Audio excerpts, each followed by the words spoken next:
नमस्कार, konnichiwa everyone और आप सभी का इस चैनल में स्वागत है। Welcome to the channel. I am Chris here. आज का वीडियो बहुत इंफॉर्मेटिव होने वाला है। वीडियो में जानने की कोशिश करेंगे कि राइस का खेती करने में क्या समस्या है, राइस किस भाव में बिक रहा है, राइस मिलता है या नहीं मिलता है, नेशंस राइस पॉलिसी क्या है। तो चलिए आगे बढ़ते हैं। सबसे पहले यहाँ का घटती जनसंख्या, यहाँ का फार्मर्स बहुत प्रभावित हुए हैं। फार्मर्स का एवरेज एज 69 ईयर्स है। एक कारण है सब काम मशीन द्वारा किया जाता है। यहाँ पर धान की खेती के लिए इस प्रकार का इरिगेशन नहर हर एक खेत तक पहुँचाया गया है, जो कि सदियों पुरानी है। ये सब सुविधा होने के बावजूद फार्मर्स की संख्या घटती जा रही है। ग्रेइंग एज के साथ साथ उत्तराधिकारी नहीं होने का भी एक बिग इश्यू है।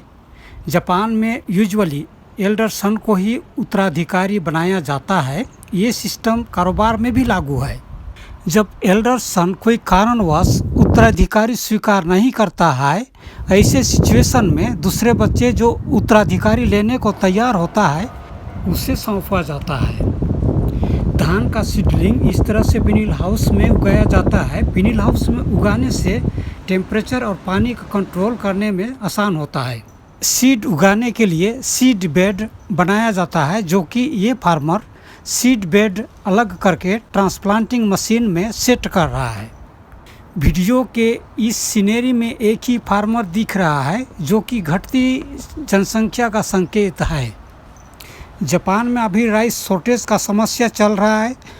शॉर्ट सप्लाई के कारण प्राइस बहुत बढ़ गया है। प्राइस को कम करने के लिए सरकार इमरजेंसी के लिए स्टॉक पाइल किया हुआ राइस को, जो पुराना राइस है, सप्लाई कर रही है। Under the rice policy after the world war II, the government in principle purchased and controlled all the rice produced in Japan. यहाँ सरकार राइस उत्पादन का कंट्रोल करके राइस प्राइस का कंट्रोल करता है। राइस फार्मर्स को राइस के बदले दूसरे फसलों का उत्पादन करने के लिए प्रोत्साहन करता है।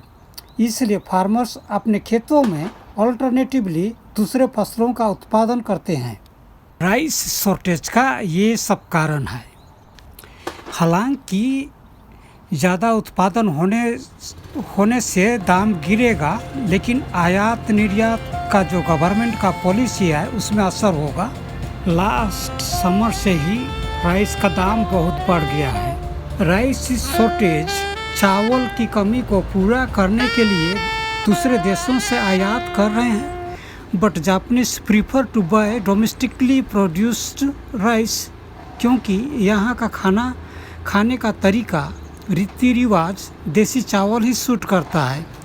आयात किया हुआ राइस को दूसरे तरीके से यूज़ करते हैं, जैसे क्रैकर के रूप में, या साके बनाने के लिए, या दूसरे थर्ड वर्ल्ड कंट्री के इमरजेंसी के समय निर्यात के लिए। राइस शॉर्टेज का और एक कारण ओवर टूरिज्म भी बताया जाता है। तो आगे हो सकता है नेशंस राइस पॉलिसी में कुछ बदलाव हो सकता है, और राइस के बदले ब्रेड जैसे अन्य खाद्य पदार्थ भी ट्रेंड में है। So thank you for watching. फिर मिलते हैं किसी दूसरे वीडियो के साथ। ख्याल रखिएगा।